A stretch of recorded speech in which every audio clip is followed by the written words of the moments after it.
Une nouvelle religion mondiale est en train de se former sous nos yeux.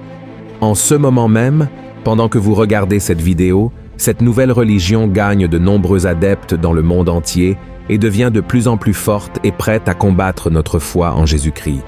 C'est pourquoi aujourd'hui, je veux vous mettre en garde. Soyez très prudents, car même les chrétiens ne sont pas à l'abri de ces pièges. Mais avant de commencer, je tiens vraiment à ce que vous vous abonniez à ma chaîne, car je veux vous aider à comprendre la Bible d'une manière très simple et pratique, d'accord? Alors faites ceci, cliquez sur le bouton s'abonner, et à côté, il y aura une cloche. Cliquez également sur cette cloche pour être averti à chaque fois que je publierai une nouvelle vidéo, d'accord? Alors commençons. Il y a déjà un certain temps que nous entendons parler de la formation d'une religion unique qui rassemble les 3 principaux groupes religieux du monde. Mais mes frères, ce n'est pas cette prétendue unique religion mondiale qui doit nous inquiéter maintenant. Car comme Jésus lui-même nous l'a dit, nous ne savons pas quand tout cela va se produire. Dans le chapitre 24 de Matthieu, il est écrit ainsi, « Faites attention. Pour ce qui est du jour et de l'heure, personne ne le sait, ni les anges des cieux, ni le Fils, mais le Père seul. Ce qui arriva du temps de Noé arrivera de même à l'avènement du Fils de l'homme. Car dans les jours qui précédèrent le déluge, les hommes mangeaient et buvaient, se mariaient et mariaient leurs enfants, jusqu'au jour où Noé entra dans l'arche, et ils ne se doutèrent de rien, jusqu'à ce que le déluge vint et les emporta tous. Il en sera de même à l'avènement du Fils de l'homme. » Et la Bible nous dit en effet qu'un jour l'Antéchrist apparaîtra et gagnera la confiance des leaders politiques et religieux de ce monde. Il montrera aux gens que seule une religion unique, dirigée par lui-même, peut rendre la terre libre de guerre, d'injustice et d'inégalité. Ce sera le grand marqueur du début de la fin des temps et du compte à rebours avant le retour de Jésus. La nouvelle religion mondiale que Dieu veut que vous ouvriez vos yeux est également liée à l'Antéchrist. Cependant, contrairement à l'alliance mentionnée dans les prophéties de la fin des temps, celle-ci est déjà présente et est plus proche que nous ne l'imaginons. Et vous pourriez vous demander maintenant, mais pasteur, si l'Antéchrist lui-même n'a pas encore été révélé, comment a-t-il déjà établi sa religion ici? Frères et sœurs, il se trouve que même si l'ennemi n'est pas encore apparu pour que le monde l'adore, son esprit habite déjà sur terre depuis longtemps et il agit contre la vie de millions de personnes, en particulier les chrétiens. Voyez ce que dit la Bible. Reconnaissez à ceci l'Esprit de Dieu. Tout esprit qui confesse Jésus-Christ venu en chair est de Dieu. Et tout esprit qui ne confesse pas Jésus n'est pas de Dieu. C'est celui de l'Antéchrist, dont vous avez appris la venue, et qui maintenant est déjà dans le monde. Frères et sœurs, cette nouvelle religion mondiale fondée par l'Antéchrist n'a pas de temple physique. Le temple que l'ennemi a utilisé pour ébranler tout le monde est le temple qui devrait être celui du Saint-Esprit de Dieu, c'est-à-dire le cœur des gens. Et la doctrine que l'Antéchrist prêche est si subtile que même des chrétiens s'y convertissent sans s'en rendre compte. Et comment cela se produit-il? L'Antéchrist exalte les sentiments des gens et fait paraître qu'ils sont plus importants que la parole de Dieu. Par exemple, il amène la personne à croire qu'elle peut vivre de la manière qu'elle juge meilleure, même si cela va à l'encontre de la volonté de Dieu, et que la personne est maîtresse de ses propres choix et décisions. Tout cela a été largement accepté par les gens, y compris des frères, au sein de nombreuses églises se disant chrétiennes.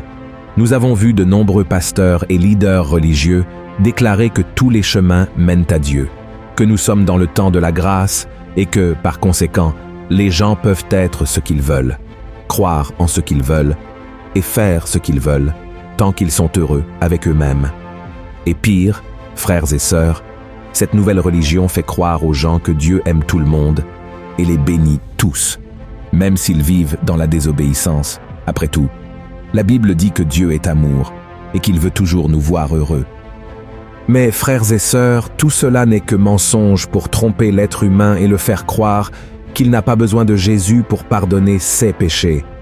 Et je vais vous montrer maintenant 4 mensonges de cette nouvelle religion créée par l'Antéchrist et qui est déjà en action ici sur terre. Le premier mensonge, tous les chemins mènent à Dieu. Frères et sœurs, le message que cette nouvelle religion de l'Antéchrist apporte est que nous servons tous le même Dieu et que tous les chemins mènent à Dieu. Cependant, ces affirmations sont de grands mensonges du diable pour nous détourner du seul chemin de la vérité et de la vie, qui est Jésus-Christ. Chaque jour, Satan crée et propage de nouvelles religions, des philosophies qui prêchent la paix et l'amour, comme si elles étaient des voies alternatives nous conduisant au même but. Mais la vérité est qu'il n'y a pas d'autre chemin. Voyez ce que dit la Bible. Car il y a un seul Dieu et aussi un seul médiateur entre Dieu et les hommes, Jésus-Christ homme, qui s'est donné lui-même en rançon pour tous. C'est là le témoignage rendu en son propre temps. Amen. Le deuxième mensonge, nous sommes au centre de la volonté de Dieu.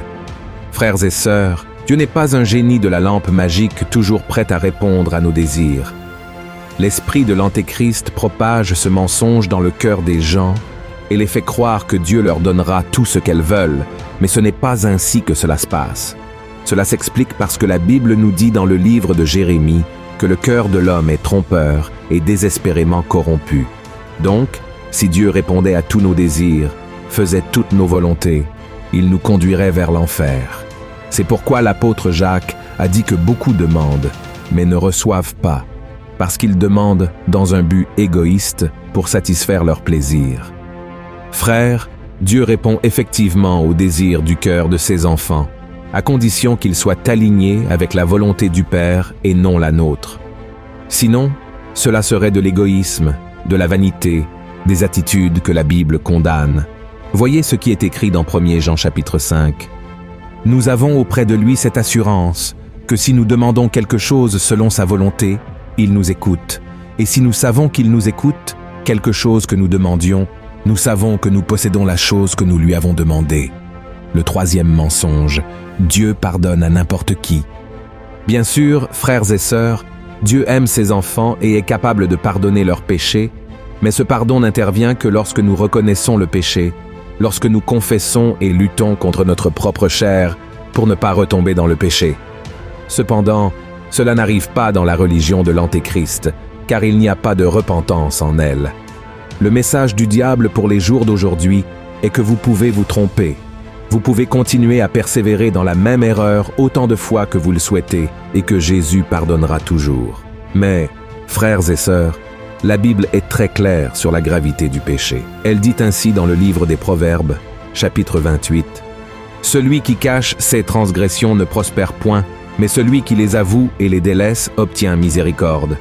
Heureux l'homme qui est continuellement dans la crainte, mais celui qui endurcit son cœur tombe dans le malheur. Par conséquent, soyez très attentifs lorsque le diable souffle ses mensonges à votre oreille. Ah, tu peux commettre ce petit péché, tu le mérites, tu te sens seul, tu es fatigué, tu es à l'église depuis tant d'années, donc Dieu ne s'inquiétera pas si tu fais quelques écarts de temps en temps. Frères, nous devons faire attention à ces mensonges. Je n'ai jamais vu Dieu faire d'exception dans la vie de quiconque, même pas dans la vie des hommes et des femmes de la Bible. Alors, prêtez-y beaucoup d'attention, d'accord? Le quatrième mensonge, Dieu est 100% amour. Frères, la Bible dit dans 1 Jean, chapitre 4, verset 8, que Dieu est amour, et le diable utilise ce passage pour montrer aux gens qu'ils peuvent vivre comme bon leur semble, car le Seigneur est bon tout le temps.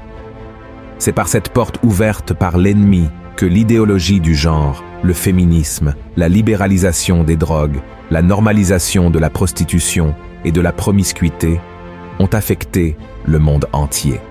Le problème est que les gens traitent ces questions avec tant de naturel qu'il semble même que Dieu l'approuve. Frères, je sais que cela peut sembler mensonger, mais il y a beaucoup de pasteurs qui défendent déjà ces thèmes dans leur chair. Cependant, cette doctrine maléfique est mensongère et incomplète, car elle ne met pas en garde les gens que Dieu, en plus d'être amour, est aussi justice. Et la Bible dit à maintes reprises que Dieu est un feu dévorant, car il est totalement juste, pur et saint. Sa sainteté ne tolère pas le péché, et sa justice exige la punition pour la transgression de sa loi. C'est pourquoi Jésus est allé à la croix et a souffert atrocement à cause de nos péchés. La Bible affirme qu'il a porté sur lui toute malédiction, toute punition que toi et moi méritons. Par conséquent, frères, nous devons comprendre que sans le sang de Jésus, nous ne pouvons pas avoir d'intimité avec Dieu. Nous ne pouvons pas être pardonnés, nous ne pouvons pas être sauvés. Alors, ne tombez pas dans le mensonge qu'il existe une autre manière d'être accepté par Dieu, d'accord? Dieu n'accepte ses enfants que lorsqu'ils reconnaissent Jésus comme Seigneur et Sauveur. Frères, nous devons faire très attention. Nous ne pouvons pas construire notre foi sur le sentimentalisme, nos désirs, nos expériences personnelles et notre opinion sur les choses. En tant qu'enfants de Dieu, nous devons vivre selon la parole du Seigneur. Nous pouvons certes apprendre des expériences des gens, il n'y a rien de mal à cela, mais les expériences des gens ne peuvent pas servir de base à notre foi en Jésus-Christ. Amen. Remarquez que la religion de l'Antéchrist modifie le véritable évangile pour répondre aux besoins des gens. La Bible dit que dans les derniers temps, les gens auront énormément de difficultés à écouter la vérité et chercheront des leaders pour eux-mêmes, des leaders qui ne diront que ce qu'ils veulent entendre. Tout cela parce que le diable veut nous détourner du véritable objectif qui est Jésus-Christ. Cependant, nous savons que cela est impossible, car Christ est le salut et c'est seulement en lui que nous sommes libérés du péché, pouvant ainsi avoir la vie éternelle. Amen. Si vous avez aimé ce message, je vous demande de le partager avec vos amis. Il y a beaucoup de personnes qui ont besoin d'entendre un message comme celui-ci. Il peut être dur, mais il est véridique. Et c'est seulement la vérité qui libère. Amen. Que Dieu vous bénisse. Je vous attends dans la prochaine vidéo. Une grande accolade.